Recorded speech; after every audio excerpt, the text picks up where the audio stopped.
تشریف فرما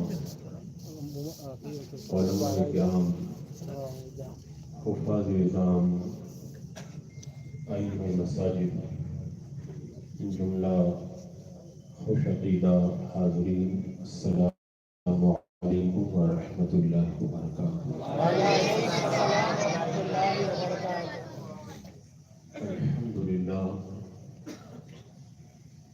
الحمد للہ رب العالمین، والصلاة والسلام على من كان نبيا وآدم بين الماء والطين، وعلى آله وأصحابه وأزواجه وأهل بيته أجمعين، أما بعد، أعوذ بالله من الشيطان الرجيم، بسم الله، وكلا وعد الله الحسنى، صدق الله مولانا العظيم، وصدق رسوله النبي الأمين المتين الكريم، ونحن على ذلك لمن الشاهدين والشاكرين، والحمد لله رب العالمين۔ رسول برکت کے لیے، آقا نامدار، مدینے کے تاجدار، شہنشاہ ذی وقار، نبی محترم، رحمت دو عالم، نور مجسم، ارواح ناصبہ، محمد رسول اللہ صلی اللہ تعالی علیہ وسلم کی پرنور بارگاہ میں درود و سلام کا ہدیہ پیش کر لیجیے۔ اللہم صل علی سیدنا و شفیعنا و حبیبنا مولانا محمد وآلہ وسلم، صلاۃ و سلام علیک یا رسول اللہ صلی اللہ تعالی علیہ وسلم۔ زمین سے آسماں تک ہے، آسماں سے لامکاں تک ہے، کہاں کھولے ہیں گیسو یار نے، خوشبو کہاں تک ہے۔ کس نے ذروں کو اٹھایا صحرا کر دیا، کس نے قطروں کو ملایا دریا کر دیا، خاک کے ذروں کو ہم دوشے ثریا کر دیا، ایک عرب نے آدمی کا بول بالا کر دیا، خود نہ تھے جو راہ پر اوروں کے ہادی بن گئے، کیا نظر جس نے مردوں کو مسیحا کر دیا۔ حضرات مکرم، آج کا یہ نورانی اجلاس سرزمین کھنڈوا پر جماعت رضائے مصطفیٰ کے زیر اہتمام اور علماء اکرام کے نورانی قافلے کے زیر سایہ اس مسجد کے اندر منعقد ہے۔ ایک بات میں پہلے عرض کر دوں کہ جب کوئی جلسہ کراتا ہے، محفل نور سجاتا ہے، تو اس کا ایک مقصد ہوا کرتا ہے۔ اب ان کا کیا مقصد ہے وہ جانے۔ میں جب ایسی محفلوں میں جاتا ہوں تو میرا اپنا ایک مقصد ہوتا ہے۔ اگر میں ایسے پروگرام میں جاتا ہوں جو اصلاح معاشرہ کے لیے منعقد کیا گیا ہے، تو اس وقت میرا مقصد یہ ہوتا ہے کہ تقریر سننے سے پہلے اگر کوئی گنہگار ہے تو تقریر سننے کے بعد میں نیک بن جائے، اور اگر تقریر سننے سے پہلے اگر کوئی نیک ہے تو تقریر سننے کے بعد پہلے سے زیادہ نیک بن جائے، اور اگر عقائد کے حوالے سے کوئی محفل سجائی جائے اور آج کی محفل کا تعلق اسی سے ہے، تو پھر میرا مقصد تقریر کرنے کا یہ ہوتا ہے، اگر کوئی پلپلا سننی آئے تو مضبوط سننی بن جائے، اور اگر کوئی مضبوط عقیدے والا سننی آئے تو اس کے دل کی کلی کھل اٹھے۔ اگر یہ مقصد حاصل ہو جائے تو آپ کا آنا کامیاب، میرا بولنا کامیاب، جلسہ کرنے والوں کا جلسہ کرانا کامیاب۔ یہ بات میں نے شروع میں اس لیے کہہ دی کہ کچھ لوگ کیا سمجھتے ہیں، جس جلسے میں بہت نعرے لگ جائیں، جس جلسے میں بہت زیادہ سبحان اللہ کی صدائیں بلند ہو جائیں، وہ جلسہ کامیاب ہوتا ہے، جس میں بڑا مجمع ہو جائے وہ جلسہ۔ میں آپ کو بتاؤں، ہم نے سیرت پاک میں میرے آقا صلی اللہ علیہ وسلم کا وہ دور بھی دیکھا ہے، مینا کی وادی میں میرے آقا کا خطاب ہوتا تھا، سننے والے 4 5 10 لوگ ہوا کرتے تھے، اور ہم نے سیرت طیبہ میں سرکار کا وہ دور بھی دیکھا ہے، حجۃ الوداع کے موقع پر جہاں ہزاروں لاکھوں کا مجمع نکاحوں کے سامنے تھا۔ تو مقصد مجمع نہیں ہے، مقصد وہ ہے کہ دلوں میں انقلاب پیدا ہو۔ اس مقصد کو میں نے بیان کر دیا تاکہ اسی مقصد کے ساتھ آپ حضرات میری تقریر کو سنیں۔ حضرات مکرم، دنیا میں جتنی بھی اللہ کی نعمتیں ہیں، کوئی بندہ اللہ کی نعمتوں کو شمار کر ہی نہیں سکتا۔ آج ٹیکنالوجی کا دور ہے، ٹیکنالوجی اتنی ترقی کر گئی ہے، وہ زمین کی تہ کے اندر سونے کو ناپ رہے ہیں، سمندر کی رگوں میں گھس کر کے وہ موتی نکال رہے ہیں، لیکن ٹیکنالوجی کی اتنی ترقی کے دور میں بھی آج کوئی ایسی مشین تیار نہیں ہو پائی ہے جو اللہ کی نعمتوں کی کوانٹٹی کر سکے اور ان کا شمار کر سکے۔ وَإِن تَعُدُّوا نِعْمَتَ اللَّهِ لَا تُحْصُوهَا، اللہ تبارک و تعالیٰ نے فیصلہ کر دیا تمہارے بس کی بات نہیں ہے کہ تم میری نعمتوں کو شمار کر سکو۔ اللہ کی نعمتیں کوئی نہیں گن سکتا، لیکن میں کہتا ہوں اللہ کی ہر نعمت بہت بڑی ہے، بہت بڑی ہے، لیکن اللہ تبارک و تعالیٰ کی ان تمام نعمتوں میں جو سب سے بڑی نعمت ہے، اس نعمت کا نام ہے ایمان کی دولت۔ اس نعمت کے برابر کوئی نعمت نہیں ہو سکتی۔ اللہ تبارک و تعالیٰ نے یہ نعمت کتنی بڑی عطا فرمائی ہے، اگر میں لمبی چوڑی تقریر کروں تو سمجھانے میں مجھے گھنٹوں چاہیے، اور اگر میں مختصر طور پر سمجھانا چاہوں تو آپ یہ سمجھ لیں ایک بندہ ایسا ہے جس کے پاس میں ایمان کی دولت نہیں ہے، وہ پوری دنیا کا بادشاہ بن جائے، سارے لوگ اسے سجدہ کرنے لگ جائے، حسن و جمال کا پیکر بن جائے، اور اس کی تندرستی بھی بے پناہ اچھی ہو، طاقت کا خزانہ اس کے پاس میں ہو، وہ آرام کی زندگی گزار رہا ہے، لیکن اگر اس کے پاس میں ایمان کی دولت نہیں ہے تو سب سے بڑا بد نصیب انسان ہے، ادھر مرے گا ادھر جہنم کے اندر ڈال دیا جائے گا۔ اور دوسری طرف ایک غریب مسلمان ہے، آنکھوں سے اندھا ہے، لولا ہے، لنگڑا ہے، کھانے کے لیے روٹی تک نہیں ہے، فٹ پاتھ پہ سردی کے موسم میں ٹھٹر کر کے زندگی گزارتا ہے، لیکن اس ایسے غریب مسلمان کے پاس میں اگر ایمان کی دولت ہے، وہ کامیاب مسلمان ہے، ادھر مرے گا ادھر اللہ تبارک و تعالیٰ اسے جنت کی بہاریں عطا فرما دے گا۔ یہی وجہ ہے جب حضرت یوسف علیہ السلام اور حضرت یعقوب علیہ السلام کے درمیان جدائی ہو گئی، کئی سال تک باپ بیٹے جدا رہے، حضرت یوسف علیہ السلام جیسا بیٹا اگر کسی کا جدا ہو جائے اس کے غم کا عالم کیا ہوگا، لیکن تاریخ آپ پڑھ کر کے دیکھیں، جب اللہ تبارک و تعالیٰ نے حضرت یوسف علیہ السلام کو مصر کی بادشاہی عطا فرما دی اور حضرت یوسف علیہ السلام نے اپنے والد حضرت یعقوب کے پاس میں پیغام بھیجا، ملاقات کا پیغام لینے والا جب آیا تو حضرت یعقوب علیہ السلام نے یہ نہیں پوچھا میرا بیٹا کس حال میں ہے، یہ نہیں پوچھا اس کی تندرستی کیسی ہے، یہ نہیں پوچھا کہ اس کی طبیعت کیسی ہے۔ تاریخ بتاتی ہے کہ جب حضرت یعقوب علیہ السلام کے پاس میں پیغام آیا ہے ملاقات کا، تو حضرت یعقوب علیہ السلام کی زبان سے جو پہلا سوال نکلا تھا وہ سوال یہی تھا، مجھے سب سے پہلے یہ بتاؤ میرا بیٹا یوسف کس دین پر ہے؟ تو سامنے والے نے بتایا وہ حضرت ابراہیم علیہ السلام اور حضرت اسحاق علیہ السلام کے دین پر ہے۔ جب حضرت یعقوب علیہ السلام نے سنا ہے، سر سجدے میں رکھ کر کے اللہ کا شکر ادا کرتے ہوئے کہا مولا تیرا شکر ہے میرا بیٹا دین حق پر ہے۔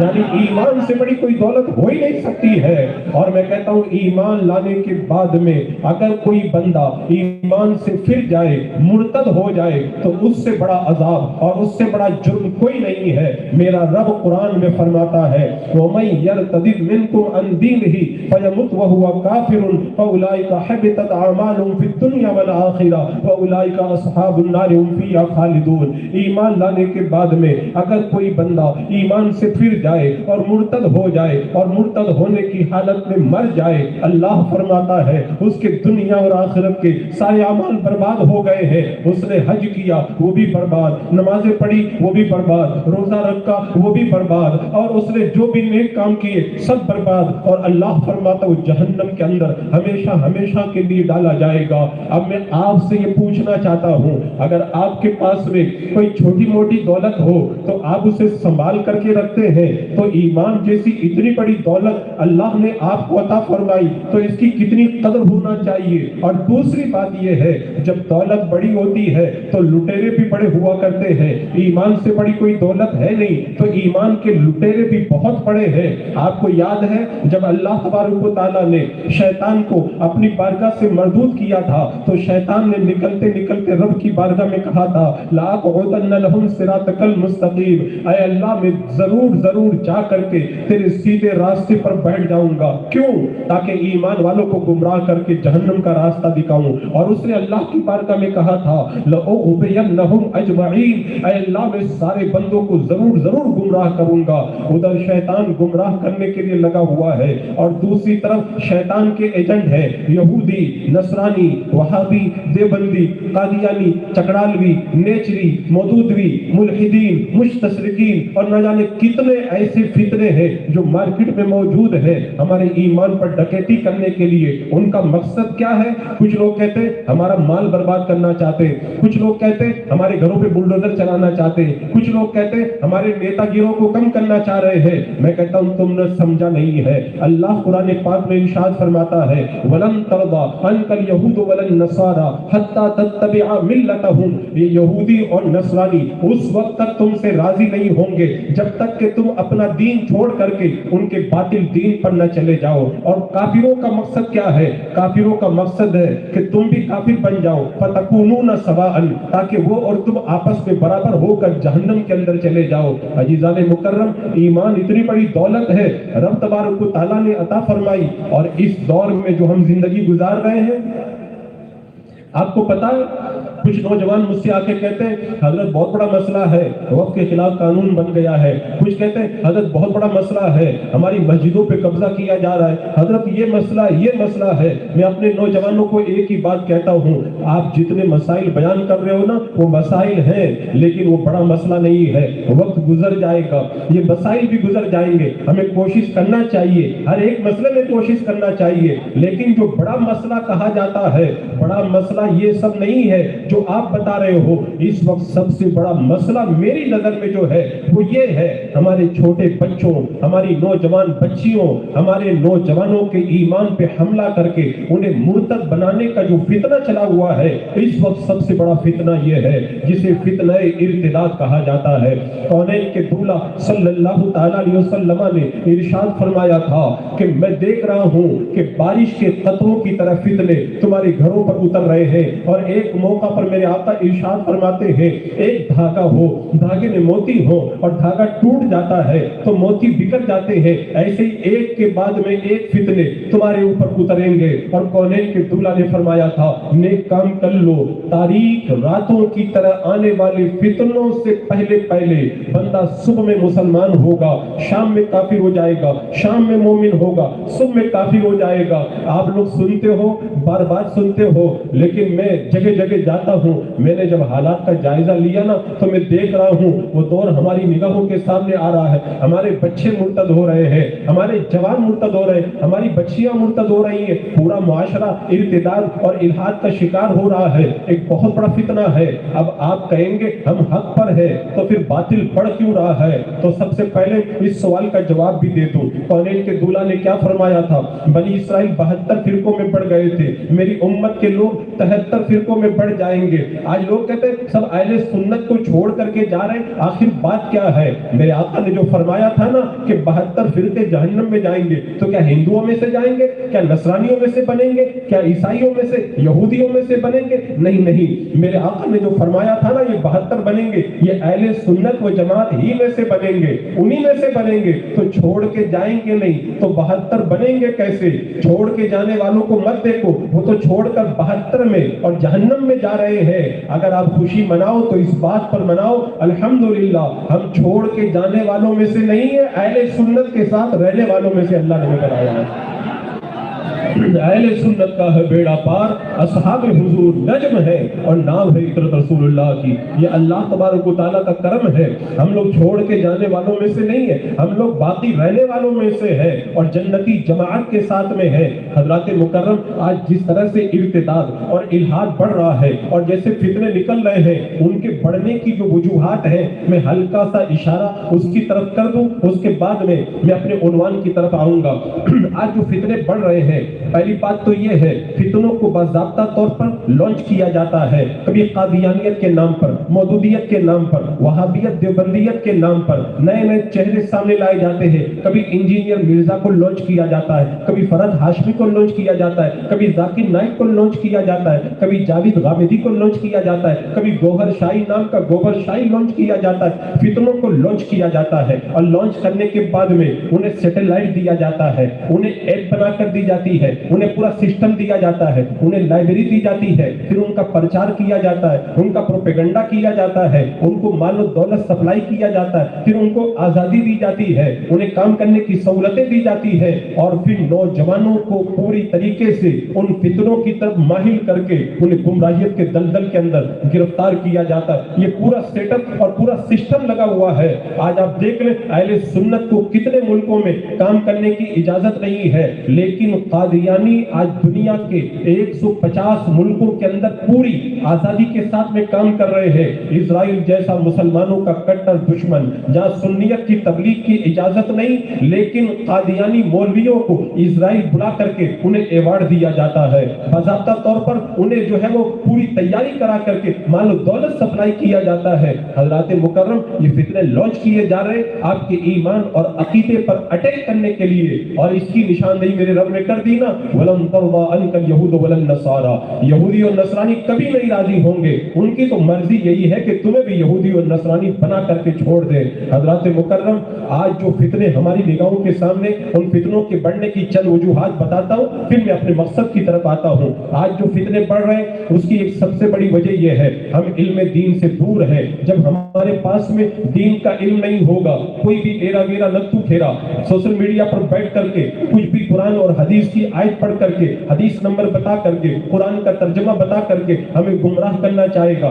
ہم گمراہ ہو جائیں گے، کیونکہ ہمارے پاس میں دین کا علم نہیں ہے۔ اور دوسرا کام کیا ہے، ہم علماء اہل سنت سے دور ہیں۔ جب علماء سے دور ہوں گے، ہمیں حق بات کا پتہ نہیں چلے گا، تو پھر ہم کیسے اپنے دین اور ایمان کی حفاظت کریں گے؟ یہاں پہ بات آئی ہے، میں تھوڑا سا سمجھانے کے لیے بتا دیتا ہوں۔ آج علماء سے دور کرنے کے لیے بھی بڑی پلاننگ چل رہی ہے، علماء سے کیسے دور کیا جائے۔ اس کی وجہ کیا ہے، ان کو پتا ہے جب تک یہ علماء سے جڑ کر کے رہیں گے، ہم غلط بات بتائیں گے، علماء کے پاس جائیں گے، علماء صحیح بات بتا دیں گے، ان کا ایمان بچ جائے گا۔ پہلے علماء کے درمیان اور مسلمانوں کے درمیان ایک دیوار قائم کی جائے، جب رشتہ ان کا ختم ہو جائے گا، پھر آپ نے دیکھا ہوگا کہ جب ستارے بجھ جاتے ہیں تو اندھیریوں میں بندہ بھٹکنے لگ جاتا ہے۔ جب بکریوں کے ریوڑ سے چرواہے کو مار دیا جاتا ہے تو بکریوں کو مارنا آسان ہو جاتا ہے۔ جب مرکز پہ حملہ کر دیا جاتا ہے تو فوج شکست کھا جاتی ہے۔ جب حلم کو گرا دیا جاتا ہے تو فوج پہ قبضہ ہو جاتا ہے۔ انہیں پتا ہے جب تک یہ علماء جو امت کے نگہباں ہیں، یہ امت کے کھیونہار ہیں، یہ جب تک موجود رہیں گے اس وقت تک ہم کچھ نہیں کر سکتے۔ تو پھر علماء کو ٹارگٹ کیا جاتا ہے۔ اس کی پوری ایک تاریخ ہے، میں نے اس پر مکمل خطاب کر دیا ہے، آپ اسے جا کر کے سن سکتے کیسی پلاننگ کے ساتھ کام کیا گیا۔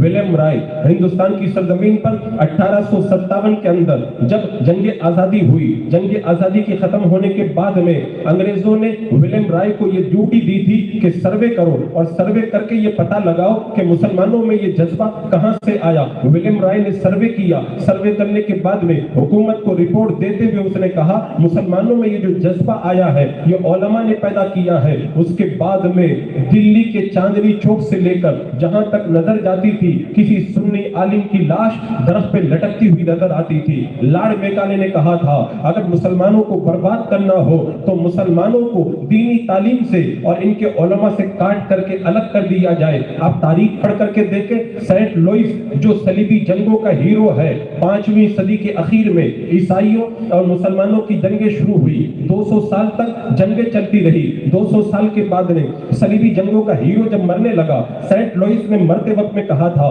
ہم نے 200 سال تک تلوار کے ذریعے مسلمانوں کا مقابلہ کیا, ہم مسلمانوں سے جیت نہیں پائے. اب اگر مسلمانوں کو برباد کرنا ہے تو 3 کام کرنا ہوگا. پہلا کام یہ کرو کہ مسلمانوں میں جو پختہ عقیدے والے لوگ ہیں ان کو پنپنے مت دو. دوسرا کام یہ کرو مسلمان بادشاہوں کو آپس میں لڑاؤ. اور تیسرا کام یہ کرو کہ ان کے اندر عیاشی اور فحاشی کو پیدا کر دو. یعنی اس نے بھی یہی نظریہ دیا تھا کہ پختہ عقیدے والے جو علماء ہیں ان کو دور کیا جائے. اسی طرح 18ویں صدی کے اخیر کے اندر جب ہم فرے کو عرب ممالک کے اندر فتنہ پھیلانے کے لیے بھیجا گیا, اس نے سروے کرنے کے بعد میں جو رودات پیش کی تھی, اس رودات میں مسلمانوں کو برباد کرنے کے جو طریقے لکھے تھے اس میں سے ایک طریقہ یہ تھا کہ علماء کو عوام سے دور کر دیا جائے, علماء کو بدنام کر دیا جائے, عوام بے سہارا ہو جائیں گے, ان کو گمراہ کرنا آسان ہو جائے گا. یہودی پروٹوکولز آپ پڑھ کے دیکھیں حجیدان مکرم, یہ پوری پلاننگ ہے, ہمیں علماء سے دور کیا جائے اور علماء سے دور کرنے کے بعد میں کسی پروفیسر سے جوڑ دیا جائے, کسی انجینئر سے جوڑ دیا جائے, کسی اسکالر سے جوڑ دیا جائے, کسی ڈاکٹر سے جوڑ دیا جائے.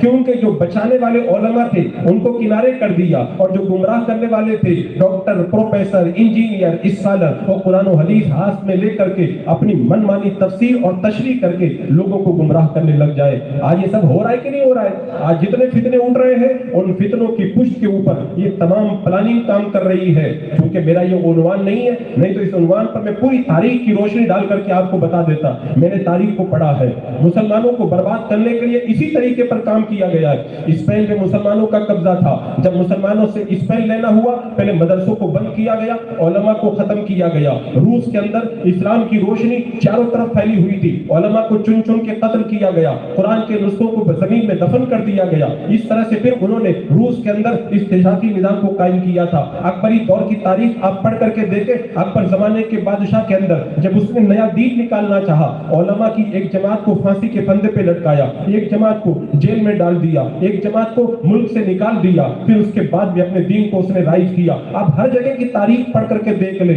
جہاں پر بھی انہوں نے قبضہ کیا. ترکی کے اندر جب انہوں نے قبضہ کرنا چاہا تو مصطفیٰ کمال پاشا کے ذریعے پہلے علماء کا خاتمہ کیا, اس کے بعد میں انہوں نے وہاں پر اپنا جو ظالمانہ نظام تھا اس نظام کو قائم کیا. یہ پوری تاریخ ہے اور پوری تاریخ آپ پڑھیں گے تو آپ کو پتا چلے گا. آج لوگ کہتے ہیں نوجوان گمراہ ہو رہا ہے, نوجوان گمراہ نہیں ہوگا تو کیا ہوگا؟ میرے آقا نے تو پہلے ہی بتا دیا تھا, عالم بنو یا علم حاصل کرنے والے بنو, یا پھر عالم کی بات سننے والے بنو, اور یا پھر عالم سے محبت کرنے والے بنو. 4 کام کرنا ہے. میرے آقا نے فرمایا 5ویں مت بننا ورنہ برباد ہو جاؤ گے, ہلاک ہو جاؤ گے. آج لوگ برباد ہو رہے, میرے آقا نے بربادی کی داستان پہلے ہی بتا دی ہے. عالم ہے نہیں, علم حاصل کرتے نہیں, عالم کی بات سنتے نہیں, اور عالموں سے پیار نہیں ہے, عالموں کی توہین کرتے اور پھر 5ویں بن جاتے. میرے آقا نے فرمایا اگر 5ویں بنو گے تو ہلاک ہو جاؤ گے, برباد ہو جاؤ گے. یہ ہے ہماری بربادی کی وجہ. اور ہمارے جو لوگ گمراہ ہو رہے ہیں اس کی ایک بڑی وجہ یہ ہے, بد مذہبوں کے ساتھ میں ہم نے رشتہ قائم کر کے رکھا ہے. جب بد مذہب سے رشتہ کرو گے تو ایمان پہ حملہ نہیں ہوگا. ایک مولانا صاحب نے غیر مقلد لڑکی سے نکاح کیا, علماء نے منع کیا, کہا اس کو میں سنی بنا لوں گا. کہتے ہیں وہ نکاح کے بعد میں 1 سال پورا نہیں ہوا تھا, وہ مولانا صاحب صلح کلیت کی باتیں کرنے لگ گئے. آپ بہت بڑے محدث کی تاریخ پڑھ کے دیکھیں, عمران نام کا بہت بڑا محدث ہے. اعلی حضرت سرکار فرماتے ہیں اس نے گمراہ فرقہ معتزلہ کی عورت سے شادی کیا. علماء نے سمجھایا تم اس سے شادی کرو گے تو تم کو گمراہ کر دے گی. کہا نہیں, اس کو میں سنی بنا لوں گا. تھوڑے دن گزرے تھے, وہ اتنے بڑے محدث سے وہ خود معتزلی ہو کر کے رہ گئے. آج رشتے کی وجہ سے ہمارا ایمان جو وہ خطرے میں پڑ رہا ہے, اور ہمارے گمراہ ہونے کے نوجوانوں کی بڑی وجہ یہ ہے ہماری بہت ساری مسجد کی کمیٹیوں نے رد پہ پابندی لگا دی ہے, ہمارے جلسوں میں رد پہ پابندی لگا دی گئی ہے. میں اگر یہ بات کہوں بغیر دلیل ہے تو جو لوگ یہاں پہ بیٹھے ہوئے ہیں میں ان سے سوال کرنا چاہتا ہوں. آج سے 10-20 سال پہلے جو جلسے آپ کے علاقوں میں ہوتے تھے, ہم نے دیکھا ہے اگر 10 جلسے ہوتے تھے 9 میں بد مذہبوں کا رد ہوتا تھا, 1 میں نہیں ہوتا تھا. اور آج اگر 10 جلسے ہوتے 9 میں رد نہیں ہوتا, صرف 1 میں رد ہوتا ہے. آج جب رد پہ پابندی لگ گئی, ارے مجھے بتاؤ اگر جراثیم پھیل جائے, اگر جراثیم کی دوا آپ نہیں چھڑکو گے تو جراثیم بڑھیں گے کہ نہیں بڑھیں گے؟ آج ہم نے دوائی چھڑکنا بند کر دیا تو جراثیم بڑھتے چلے جا رہے ہیں. یہ ایک بہت بڑی وجہ ہے ہمارے نوجوانوں کے گمراہ ہونے کی. اور نوجوانوں کے گمراہ ہونے کی ایک وجہ یہ بھی ہے آج ہمارے نوجوانوں کے پاس علم نہیں اور گروپ بنا کر کے بیٹھ گئے. یہ فلاں گروپ کا ایڈمن ہے, فلاں گروپ کا ایڈمن ہے, وہاں سے ایک پوسٹ آئی اس کو بھی گروپ میں ڈال رہے ہیں, وہاں سے ایک ویڈیو آئی اس کو بھی گروپ میں ڈال رہے ہیں, وہاں سے قرآن کی آیت ترجمہ تشریح گروپ میں ڈال رہے ہیں. میں کہتا ہوں آپ کو جب پتہ نہیں ہے یہ جو پوسٹ آئی ہے, جو ویڈیو آیا ہے, اس میں قرآن کی آیت کا ترجمہ صحیح کیا ہے کہ غلط کیا ہے, اس کا معنی صحیح بتایا کہ غلط بتایا ہے, اس کی تشریح صحیح کی ہے کہ غلط کی ہے, آپ کو پتہ نہیں, آپ نے پوسٹ کو ڈال دیا ہے اور نتیجہ اس کا کیا نکلے گا. آپ کے گروپ میں 1000 لوگ ہیں, 5000 لوگ ہیں, 10,000 لوگ ہیں, وہ سب کے سب سنیں گے تو گمراہ ہوں گے کہ نہیں ہوں گے؟ گمراہ ہوں گے کہ نہیں ہوں گے؟ اس کی مثالیں میں دینا چاہوں تو بہت ساری مثالیں دے سکتا ہوں. ایک بار ایک گروپ کی پوسٹ کسی نے میرے پاس میں بھیجی, سب پکے سنیوں کی وہ پوری ٹولی تھی, پورا گروپ سنیوں کا تھا, اور معلوم اس گروپ کے اندر کیا لکھا گیا تھا؟ اس گروپ کے اندر یہ پوسٹ ڈالی گئی تھی کہ سکھوں میں اتنے سارے فرقے ہیں لیکن آپس میں لڑتے نہیں ہیں, ہندوؤں میں اتنے فرقے ہیں آپس میں لڑتے نہیں ہیں, عیسائیوں میں اتنے فرقے ہیں ایک دوسرے کو کافر کہتے لیکن آپس میں لڑتے نہیں ہیں, مسلمانوں کے خلاف متحد ہیں, پھر ہم ایک قرآن پر, ایک نبی پر, ایک خدا پر ایمان لانے والے آپس میں اتنا اختلاف کیوں کرتے ہیں؟ جو اختلاف کرتے بیوقوف ہیں, مسلمانوں کو برباد کرنا چاہتے ہیں. میں کہتا ہوں پوسٹ تو ڈال دیا لیکن تیرے اندر دماغ میں عقل نہیں ہے, پوسٹ کو پہلے تو سمجھ نہیں پایا, پوسٹ کا مطلب تو نے نہیں سمجھا. ہندوؤں میں اگر ایک فرقہ ہو تب بھی جہنمی ہے اور 10 ہو تب بھی جہنمی ہے,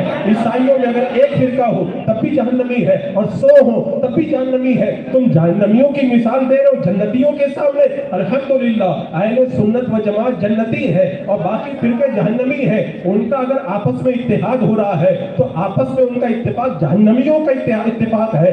جہنمی اگر اتفاق کر لے تو کیا جنتی بھی جہنمیوں سے اتفاق کر لے گا؟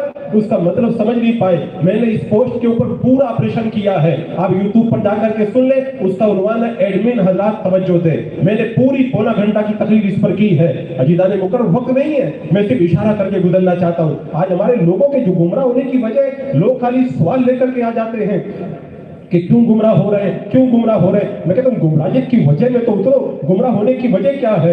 آج ہم نے گمراہیت کی وجوہات میں غور نہیں کیا. عزیزان مکرم اگر میں وجوہات بتانے لگوں گا تو جنہوں نے جلسہ کرایا ان کا عنوان ویسے کے ویسے رکھا رہ جائے گا. بہرحال میں عرض یہ کر رہا تھا, آج گمراہیت بڑھ رہی ہے, ہمارا ہر طبقہ گمراہیت کے دلدل میں گرفتار ہے. میں مثال دے کے بتاؤں, ہمارے بچوں کو بھی گمراہ کیا جا رہا ہے, بچوں کو گمراہ کیا جا رہا ہے. ہمارا بچہ صبح میں گھر سے جب جاتا ہے مسلمان جاتا ہے اور شام میں جب گھر سے آتا تو کافی بن کے آتا ہے. نہیں پتا ہے؟ آپ ایجنسیوں کی اسکولوں کو دیکھ لیں, آج کرسچنوں کی اسکولوں کو دیکھ لیں. بچہ جب جاتا ہے, مجھ کو بمبئی کے بچوں نے بتایا, وہاں پہ جو اسمبلی ہوتی ہے, پریئر پڑھائے جاتے ہیں, اس دعا کے اندر کفریہ کلمات پڑھائے جاتے ہیں, شرکیہ کلمات پڑھائے جاتے ہیں. بچہ جاتا مسلمان ہے اور آتا ہے کافر بن کر کے. ہمارا بچہ جاتا ہے ان کے اسکولوں کے اندر پڑھنے کے لیے, ٹور کے نام پر. آج کل اسکول کے بچوں کو مندروں کا دورہ کرایا جاتا ہے, دیوی دیوتاؤں کے گلے میں مالا ڈلوائی جاتی ہے. بچہ جاتا مسلمان ہے, کافر بن کے آتا ہے. ہمارا چھوٹا سا بچہ اسکول کے اندر جاتا ہے, پوری پلاننگ ہوتی ہے, بچے کا قلم چھپا لیا جاتا ہے.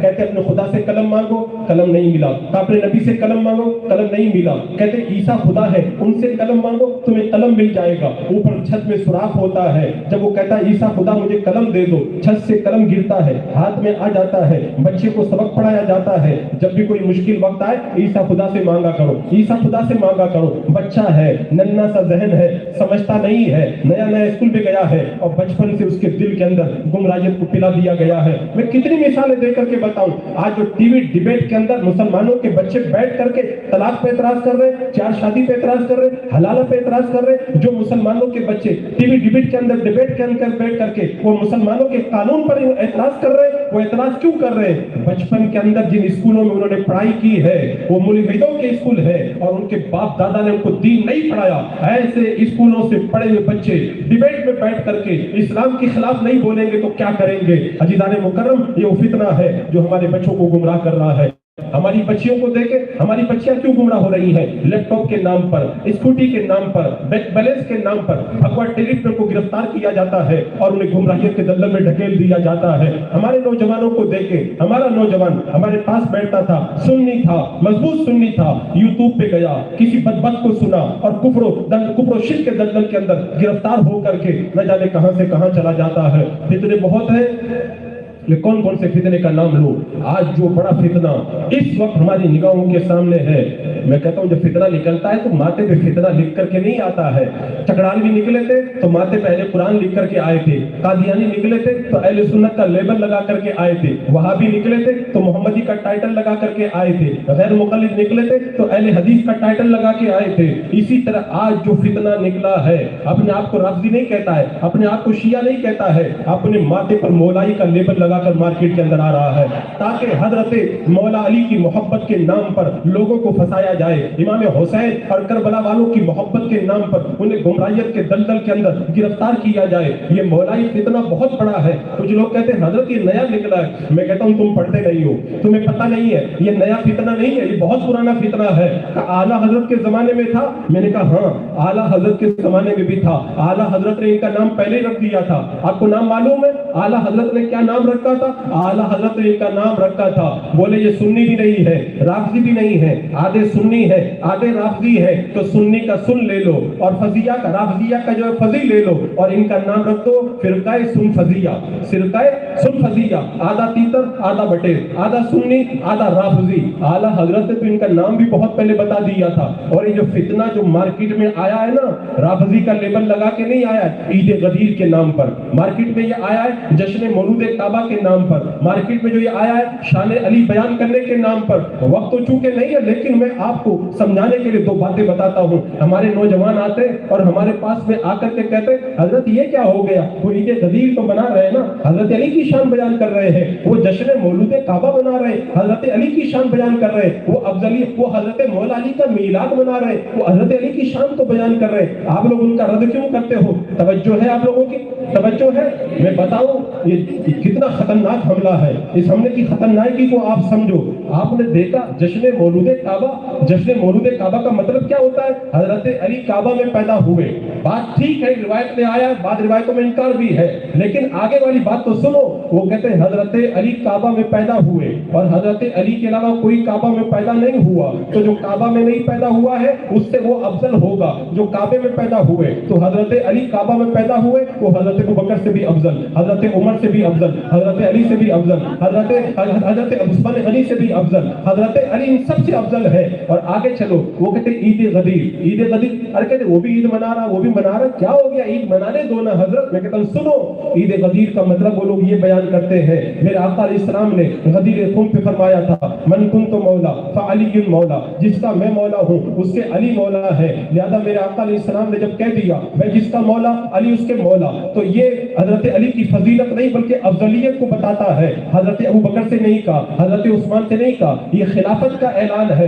پہلے خلیفہ حضرت مولا علی، حضرت صدیق اکبر نے ناجائز قبضہ کیا، حضرت مولا علی کہتے ہیں کہ حضرت مولا علی کا نام لے کر یہ مولائی کہتے ہیں، حضرت عمر نے ناجائز قبضہ کیا، حضرت عثمان نے ناجائز قبضہ کیا۔ ابھی بات آپ سمجھے نہیں ہو، صحابہ نے ان کو خلیفہ مانا تو وہ بھی ظالم۔ اب آپ مجھے اپنے دل پہ ہاتھ رکھ کر کے بتائیں، حضرت صدیق اکبر کو ظالم کہہ دیا، حضرت عمر حضرت عثمان کو ظالم کہہ دیا، تمام صحابہ کو ظالم کہہ دیا۔ اس کے بعد میں آگے کی بات سنو، جو حدیثیں ظالموں سے آتی ہیں وہ معتبر نہیں ہوتی ہیں، ساری حدیثیں ناقابل اعتبار ہیں، اور قرآن جو منقول ہوا ہے انہی صحابہ سے منقول ہوا ہے۔ جب یہ قابل اعتبار نہیں تو قرآن کا بھی اعتبار نہیں۔ قرآن کے کچھ پارے تھے جو حضرت علی کی شان میں تھے، انہوں نے ختم کر دیے۔ ایک لفظ ہے جشن مولود کعبہ، ایک لفظ ہے عید غدیر، لیکن ان دو الفاظ کی آڑ کے اندر پوری سنیت کی بنیادوں کو اور پورے اسلام کی بنیادوں کو کھوڑ ڈالا ہے۔ اور لوگ کہتے ہیں حضرت آپ ان کا چھوٹی چھوٹی باتوں میں رد کرتے، یہ چھوٹی بات ہے؟ آپ کا ایمان لوٹا گیا، آپ کے عقیدے پہ حملہ کیا گیا، یہ چھوٹی بات ہے؟ یہ بہت بڑی بات ہے۔ عزیزان مکرم، آج یہ جو مولائی فتنہ مارکیٹ کے اندر لانچ ہوا ہے، آج کا عظیم الشان یہ دن حضرت امیر معاویہ رضی اللہ تعالیٰ عنہ کے عرس پاک کا دن ہے، عرس پاک کا دن ہے۔ حضرت امیر معاویہ صحابی رسول ہے، یہ مولائی نکل رہے اور حضرت امیر معاویہ کی شان میں بدتمیزی کرتے۔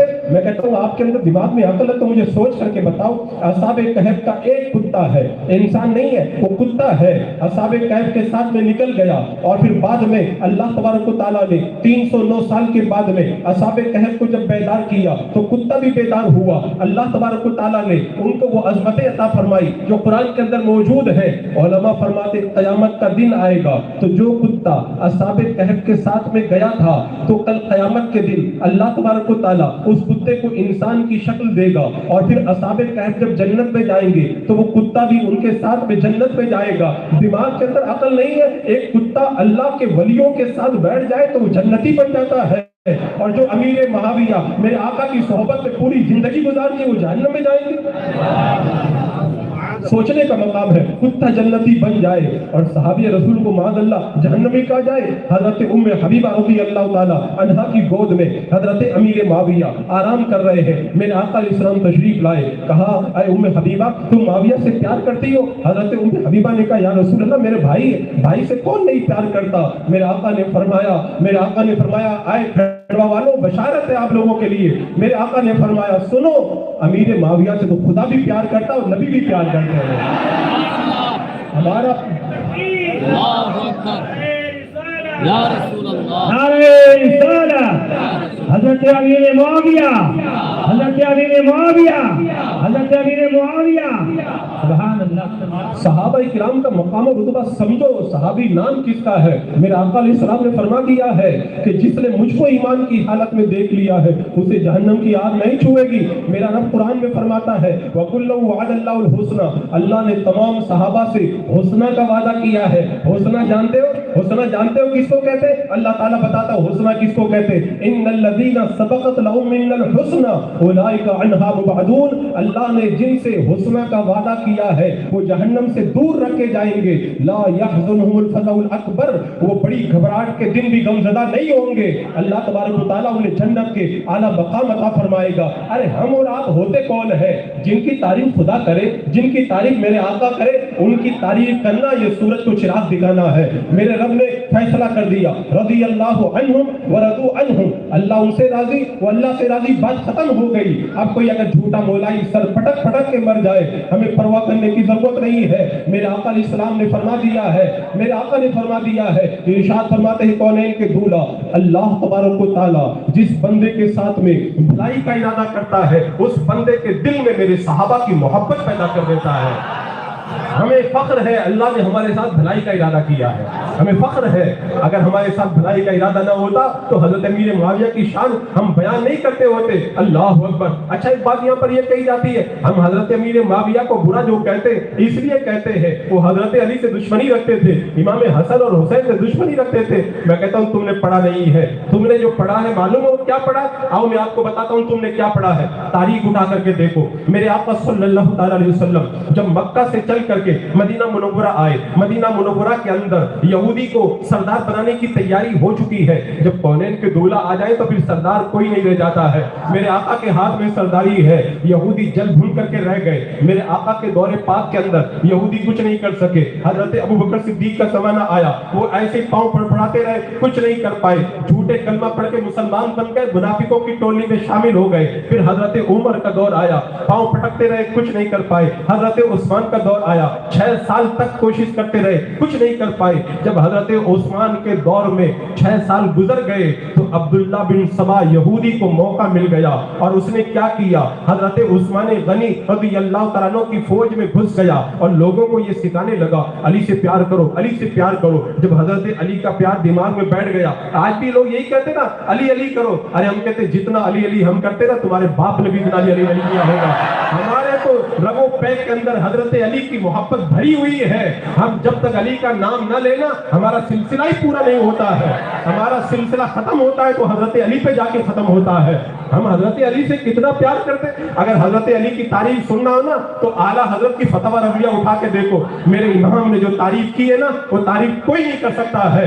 ہم حضرت علی سے پیار کرنے والے لیکن کس کے طریقے پر؟ صحابہ کے طریقے پر، عبداللہ ابن سبا کے طریقے پر نہیں۔ عبداللہ ابن سبا نے کہا علی سے پیار کرو پیار کرو پیار کرو۔ جب پیار کی بات آ گئی لوگوں نے کہا بہت اچھی بات ہے، اس کے بعد میں دوسرا شوشہ اس نے چھوڑا۔ دیکھو حضرت علی جو ہے وہ اللہ کے رسول علیہ السلام کے وصی ہیں۔ جب لوگوں کا ذہن بن گیا آگے بڑھ کر کے کہا کہ جو خلیفہ ہونا چاہیے وہ حضرت علی کو ہونا چاہیے تھا، انہوں نے غلط قبضہ کر لیا۔ پھر آگے بڑھ کر کے کہا یہ تمام صحابہ ظالم ہیں، ان کو برا کہو، حضرت علی کو انہوں نے چھوڑ دیا ہے۔ یہ پوری پلاننگ تیار کی عبداللہ بن سبا نے۔ آج کے مولائی کسی اور کی اولاد میں سے نہیں ہے، وہ عبداللہ بن سبا کی اولاد میں سے ہے۔ تو حضرت مولا علی کا نام لے کر لوگوں کو گمراہ کرنا چاہتے ہیں. یہ کہتے ہیں حضرت علی سے نفرت تھی حضرت امیر معاویہ کو. آؤ میں آپ کو بتاتا ہوں. حضرت امیر معاویہ رضی اللہ تعالیٰ عنہ اپنے دربار میں موجود ہے. آپ ارشاد فرماتے جو علی کی تعریف کرے گا اس کو 1000 سونے کے سکے دوں گا. ایک بندہ آگے بڑھا, اس نے حضرت علی کی شان میں شعر پڑھا. حضرت امیر معاویہ نے سونے کے سکے دیے. دوسرے نے پڑھا سکے دیے. تیسرے نے پڑھا. ایک بندہ آگے بڑھ کر کے حضرت علی کی زوردار تعریف کرتا ہے. حضرت علی اتنا خوش ہو, حضرت امیر معاویہ اتنا خوش ہو جاتے ہیں 7000 سونے کے سکے نکال کر کے انعام عطا فرماتے ہیں. حضرت زرار کا بیان ہے, ایک بار میں پہنچا حضرت امیر معاویہ کی بارگاہ, اور میرے جانے کے بعد میں حضرت امیر معاویہ کے سامنے جب حضرت علی کی تعریف کی نا, حضرت امیر معاویہ رو پڑے اور رو کر کے کہا زرار تم نے جتنے علی کی تعریف کی ہے حضرت علی کا مقام اس سے بہت بلند ہے, اس سے بہت بلند ہے. یہ نفرت کی کہانی جو جھوٹے مولائی بیان کرتے سنیوں کی کتاب سے نہیں رافضیوں کی کتاب سے بیان کرتے ہیں. ایک بار حضرت علی سے پوچھا گیا, حضرت امیر معاویہ سے پوچھا گیا آپ افضل ہیں یا حضرت مولا علی افضل ہے؟ حضرت امیر معاویہ کا جواب سنو. کہا افضلیت کی بات کرتے ہو؟ کہا حضرت علی کا جو نشان قدم ہے میں میرے پورے خاندان سے بہتر ہے. ان کے قدموں کا جو نشان ہے وہ پورے ہمارے خاندان سے بھی بڑھ کر کے ہے. اور میں تاریخ بتاؤں, جب حضرت علی اور حضرت امیر معاویہ رضی اللہ تعالیٰ عنہ کا آپس میں ایک مسئلے میں اختلاف ہو گیا اور جنگ ہو گئی. اختلاف کیا تھا؟ اختلاف کیا تھا میں بتاتا ہوں. حضرت مولا علی کہتے ہیں امیر معاویہ ہمارے بھائی ہیں, ہمارا کلمہ ایک ہے, ہمارا دین ایک ہے, ہمارے اندر حضرت عثمان غنی کے قصاص کے بارے میں اختلاف ہو گیا ہے. یہ چھوٹا سا ایک اختلاف تھا. حضرت امیر معاویہ کہا کرتے تھے حضرت علی کو میں حق میں مانتا ہوں, لیکن چونکہ حضرت عثمان غنی میرے خاندان کے ہیں, میں ان کے خون کے بدلہ لینے کے لیے حضرت علی سے گزارش کر رہا ہوں, اسی وجہ سے ہمارا اختلاف ہوا ہے. ورنہ دیکھیں اختلاف جب ہو گیا, اختلاف ہو گیا, جنگ ہو گئی, جنگ ختم ہونے کے بعد میں حضرت علی گزر رہے ہیں. ایک بندہ پڑا ہوا تھا ساتھ میں جو چل رہا تھا, اس نے کہا اے مولا کائنات یہ بندہ پہلے جنت میں تھا, اب جب آپ کے مقابلے میں لڑنے کے لیے حضرت امیر معاویہ کے ساتھ میں آیا تو یہ جہنمی بن گیا. حضرت علی نے کہا پہلے بھی جنتی تھا اب بھی یہ جنتی ہے. یہ ان کا پیار ہے. ادھر قسطنطنیہ کے بادشاہ کو پتا چل گیا حضرت علی اور حضرت امیر معاویہ کی جنگ ہو گئی ہے, تو ایران چونکہ حضرت علی کے قبضے میں تھا اس نے ایران پہ حملہ کرنے کا ارادہ کیا. جب آپس میں دو لوگوں کی جنگ ہو جاتی ہے نا تو ایک دوسرے کا سپورٹ نہیں کرتے ہیں, لیکن دل میں اگر حضرت امیر معاویہ جیسے صحابی کے دل میں حضرت علی کی محبت ہوتی ہے تو جواب کیا ملتا ہے؟ حضرت امیر معاویہ کو پتا چلا حضرت علی کے علاقہ ایران پر قسطنطنیہ کا بادشاہ حملہ کرنے کا ارادہ کر رہا ہے. ہماری لڑائی کو دیکھ کر آپ نے قاصد کو بلایا اور بلا کر کے خط لکھ کر کے روم کے بادشاہ کو بھیجا. کہا اے رومی کتے تیری مجال کیسے ہوئی کہ تو حضرت علی کے علاقے پر حملہ کرے؟ قسم خدا کی اگر حضرت علی کا لشکر تیرا مقابلہ کرنے کے لیے میدان میں نکلا تو اس میدان کے اندر حضرت علی کے جھنڈے کے نیچے ادنا سپاہی بن کر کے امیر معاویہ تیرے مقابلے میں آئے گا. یہ اللہ نے ان کو محبت عطا فرمائی.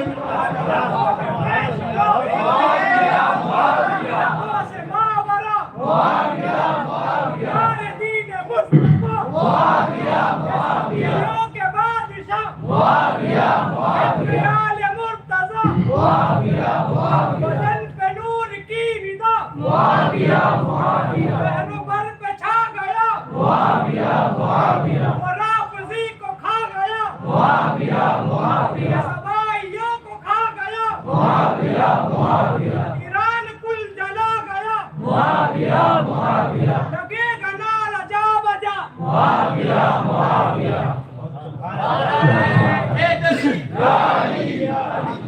حضرت علی کی محبت وہ تو سنیوں سے کبھی الگ نہیں ہو سکتی.